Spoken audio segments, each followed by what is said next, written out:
Have you ever noticed that the more you speak, the less clear you feel about who you are? What if the unsaid part of you is actually your greatest source of power? In this message, you'll see why silence can be a decisive strength and how it can transform your life. Still, take care once you grasp this. You may never relate to your own speech the same way. Have you ever felt that your own words distance you from your true self? Comment 1 if you've ever said something and immediately regretted giving it voice. Comment 2 if silence has ever helped you feel more grounded and clear. Many assume silence signals weakness, fear of self-expression, or indifference. Carl Jung disagreed. For him, silence was not absence or defect. It expressed being itself an inner resilience rather than cowardice. A towering 20th century figure psychiatrist, psychotherapist, and founder of analytical psychology, Jung devoted his work to exploring the depths of the psyche. The deeper he went into the unconscious, the more he concluded, you need not voice everything. You are not required to disclose it all. He held that we each carry a native wisdom, a quiet inner compass, audible only when external noise subsides. In his view, silence creates the setting where the deepest truths arise, where healing unfolds, and where your authentic self emerges. This is not silence born of shame or fear. It is a protective, fortifying silence that grounds you in who you are. Whenever you reveal something intimate that is still taking shape within you, give away a portion of your energy. What was wholly yours begins to belong to others. With each disclosure, you may feel more exposed, vulnerable, and even disoriented. Restraint has force. Yet when feelings, intentions, or hurt are broadcast too freely or carelessly, that force diminishes. You're not merely expressing, you're watering down what matters. And today the message is to disclose everything. We're immersed in relentless pressure, pictures, opinions, hurts, triumphs, failures. Platforms convince us that if we don't narrate our lives, they lack reality. In truth, the more you explain, defend, and expose yourself, the more you drift from your core. It can become reflexive before you notice, and it rarely soothes. Often, rather than healing you, disperse pain that would be better contained in quiet. The energy poured into explanation could instead fuel genuine change. Excess talk exhausts.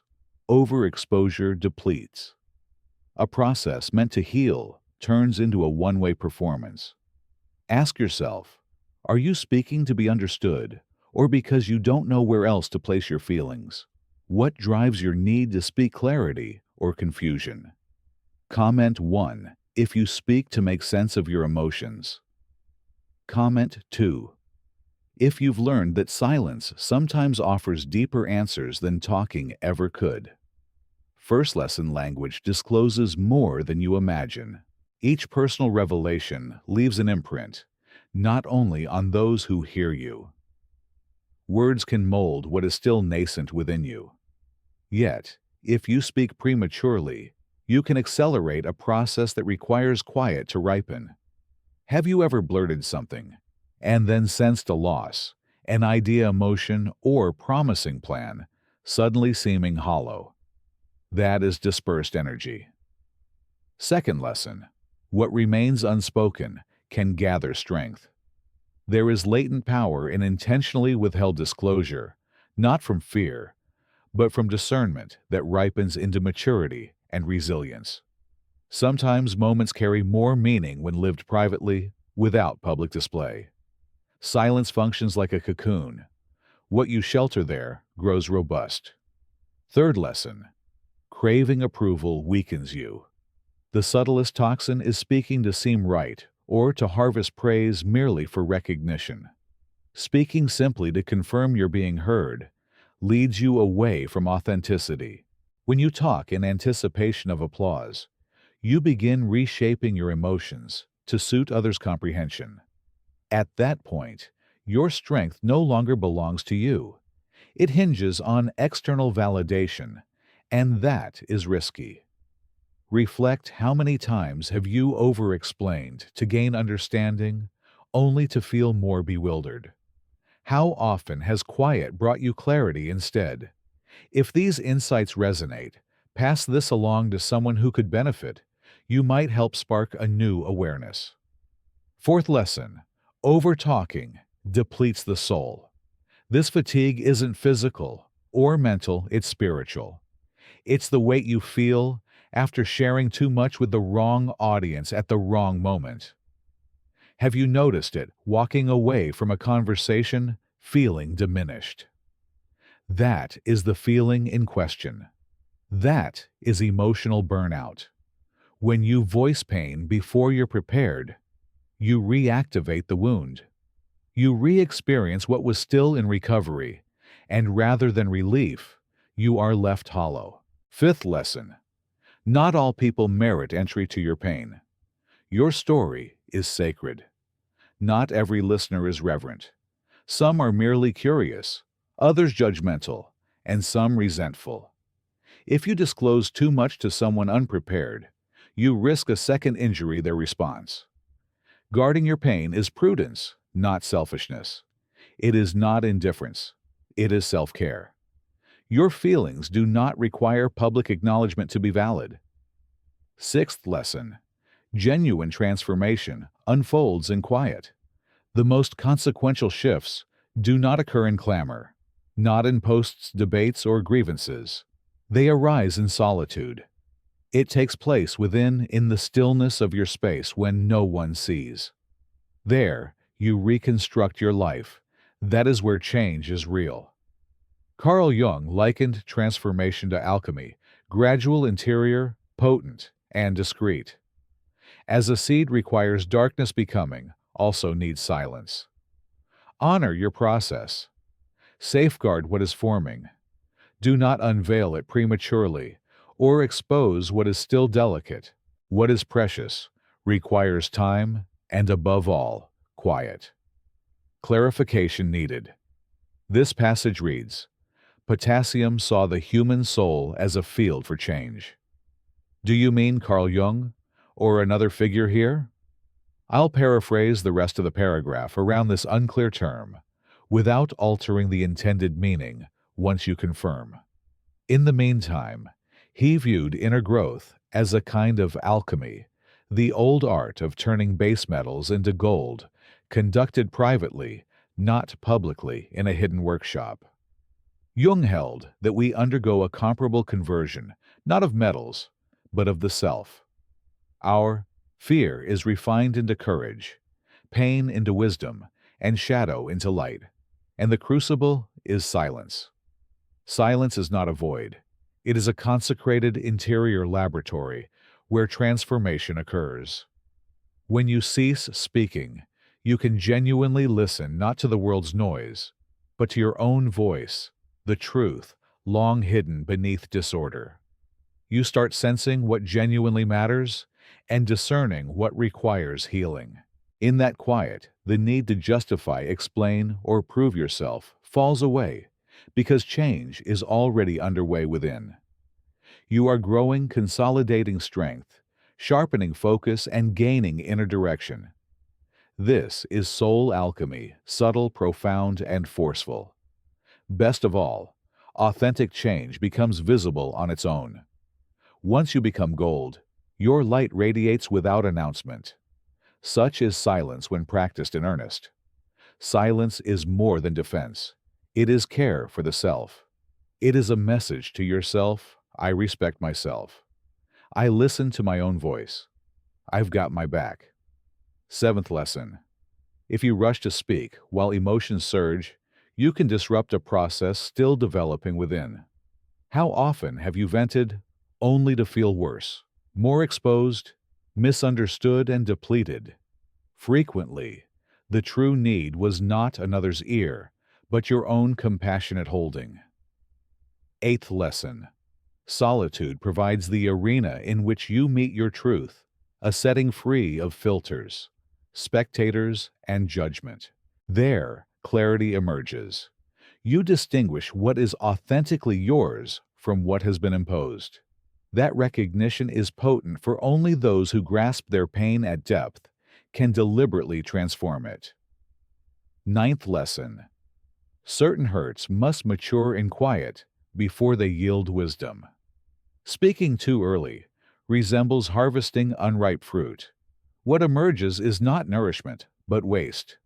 Some wounds close best in silence, through presence and time. 10th lesson: silence fortifies you. It allows you to reclaim authorship of your story. Freed from the need for external approval, you begin to live by your authentic self rather than by others' expectations. This is not isolation, but liberation. By listening inward, you discover the answers you once sought from others. Have you experienced the power of inner listening over external advice? Comment 1 if you've ever regretted ignoring your gut instinct. Comment 2 if your clearest decisions came after quiet reflection, not noisy discussion. Silence does not deny pain. It tends it with greater reverence. It shields you from superficial readings and permits growth that is broader, deeper, and truer to you. Ultimately, everyone carries an inner voice. Amid confusion, intuition still knows the path. This voice does not raise its volume. It whispers, and silence is required to hear it. Amid noise, intuition remains quiet, not because it is weak, but because it refuses to compete. It waits for you to stop seeking external solutions and sit with yourself in attentive listening. Many of us miss it absorbed in speaking, explaining, and chasing approval. You likely know the experience inwardly. You knew the course, yet you were swept up by others' opinions, advice, and expectations, only to realize later that your inner voice had been correct. That voice never vanishes. It is simply muffled by excess noise. Silence is not mere absence of sound. It is the active presence of attention, deep, sustained listening. Grant yourself such space and answers arrive. People begin to seek you out, not in a crowd, but in a way that gently leads you forward.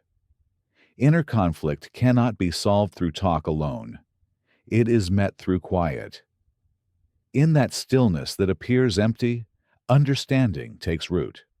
As you come to trust this deeper, listening dependence on outside judgments, fades, replaced by a sense of being guided by something more authentic. If this resonates, share the sentence that struck you most in the comments. Sometimes, a single line can illuminate someone's inner landscape. Lesson 11. Silence functions as emotional armor. Many ignore this, yet it guards you against judgment. Each time you reveal your heart, you expose a tender part of yourself, and the world is not always prepared to receive it.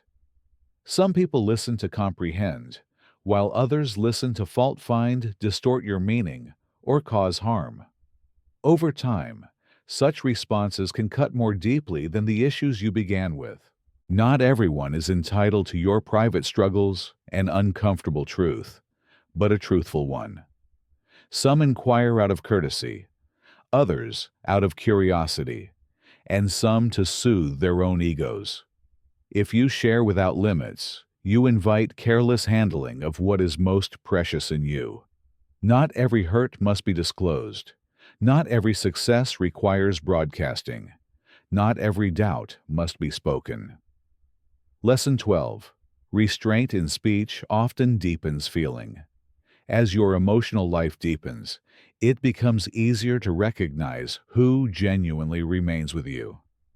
The ones who remain present, even in quiet, that is genuine connection.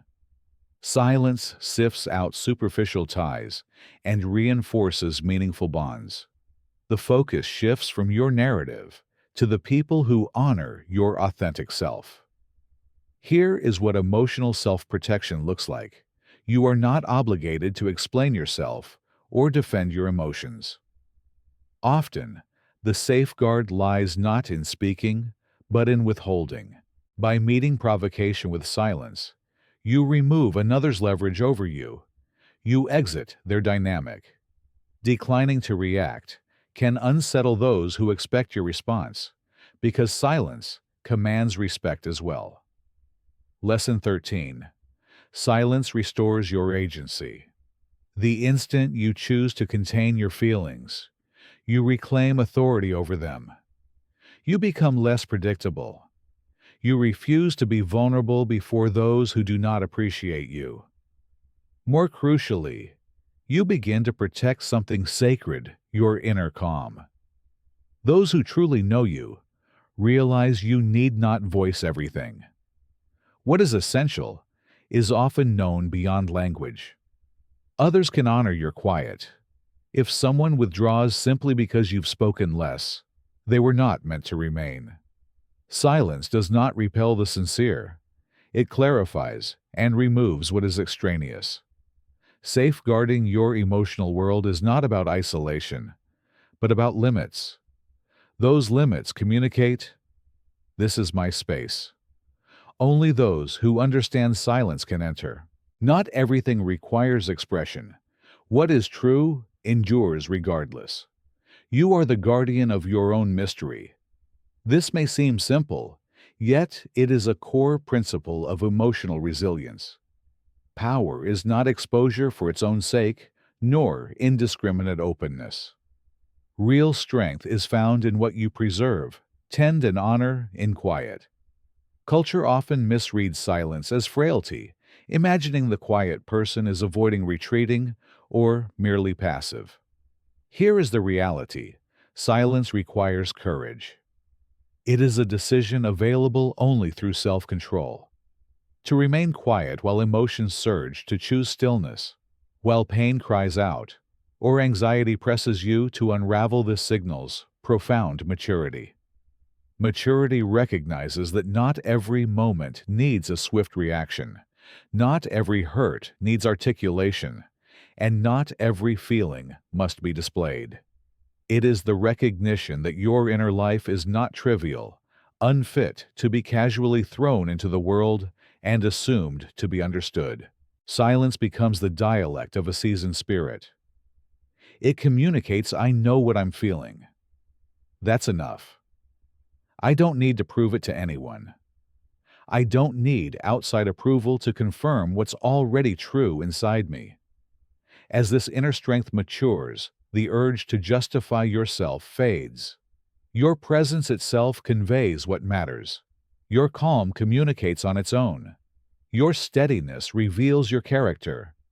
Strength is not measured by publicity or exposure, but by self-knowledge and the capacity to walk your own path without a platform, praise, or approval. That is genuine being. That is awareness. That is power. You have come this far because at your core, you already understand these truths. Aim to cultivate a strength that requires no applause, formed in quiet, reshaping life without proclamation. After hearing this pause, take a deep breath, and if possible, close your eyes. Ask yourself, what within me is asking for silence now? What am I overexposing that actually needs safeguarding? Silence is not frailty. It is a way of being, a deliberate allocation of attention. It is not weakness. It is power. Consider this. Prioritize your own inner voice before attending to others. Seek self-care before searching outward for reassurance. Strive to understand yourself before asking the world to explain itself. What you shield tends to flourish. What you overexpose tends to dissipate. All that is sacred starts in quiet. Insight, restoration, and fresh starts emerge not from avoidance, but from honoring the right moment, your moment, the cadence of your own soul. Here is a straightforward yet profound practice. Devote more time to your own company, to your quiet, and your reflections. Notice what arises when external noise fades. Resist the urge to articulate everything. Allow yourself to experience it fully. Even without language, you may be surprised by the clarity that unfolds. In Jung's map of the psyche, silence is not a pause in the sentence of your life. It's the threshold where masks loosen and the real dialogue begins. In quiet, the persona, the social costume you've learned to wear, softens its grip. Who steps forward then? Often the shadow. The feelings you've disowned envy hurt. Hunger for recognition, even tenderness you once called weak. Most people rush to speak in order to exile the shadow again. You won't. You'll give it a chair. Ask without judgment. What are you here to protect? Jung taught that what we reject returns as fate. What we befriend returns as strength. Silence is the room where that friendship forms. You may also meet the anima, bochi, animus, the inner other, your contrasexual soul image that rounds out what your culture underdeveloped in you. If you are habitually decisive, the anima may invite receptivity. If you are perpetually accommodating, the animus may lend spine and speech. In noise, these figures are drowned out by expectation. In quiet, they become mentors. Let them speak in images, not arguments. Jung called this active imagination. Rather than broadcasting your story, you listen as inner figures bring you images, scenes, fragments of dialogue. You don't post them, you ponder them. The psyche prefers symbols to slogans. This is how individuation advances, not by louder statements about who you are, but by intimate negotiations with what you are not yet. In stillness, your introverted intuition begins patterning disparate moments into a direction. You sense a through line, why the same conflict keeps returning, why a certain person triggers you, why a long-ignored craft won't stop calling. You don't have to explain it prematurely. You let the pattern ripen until action becomes obvious and speech becomes unnecessary. Try a simple rite of silence tonight. Turn off the outer lights for 10 minutes and write a private note you will never send. 1. What am I tempted to announce? 2. What wants to be guarded? 3. Which shadow emotion needs companionship, not exposure? Close by, asking the self, the regulating center of the psyche that Jung saw as the archetype of wholeness, for the next small step, not the full map. Then sleep. You may wake with a symbol, a line, a calm certainty that feels like a key. That is how silence answers, not with applause, but with alignment. And alignment, more than explanation, is what changes a life. If this video moved, you consider sharing this message with someone. It may be exactly what they need. If the right words don't come, act as the bridge, because turning points often begin in unspoken quiet moments. Silence catalyzes change. Jung understood this and showed that authentic growth does not arise from turmoil, haste, or constant validation. It unfolds within, in the dark, in stillness, in the interval between thoughts, a space only you can access. Thank you for staying with me. Your presence reflects the courage to look inward, to truly hear your own narrative, and to reshape your relationship with life. My aim here isn't to impress, but to encourage transformation. If this resonated, subscribe and then sit in a moment of quiet. Attend to your own voice. I look forward to our next time together. What line or idea from this message lingered with you? Most. Comment 1 if a specific sentence gave you clarity. Comment 2 if the overall silence-focused message helped shift your inner perspective.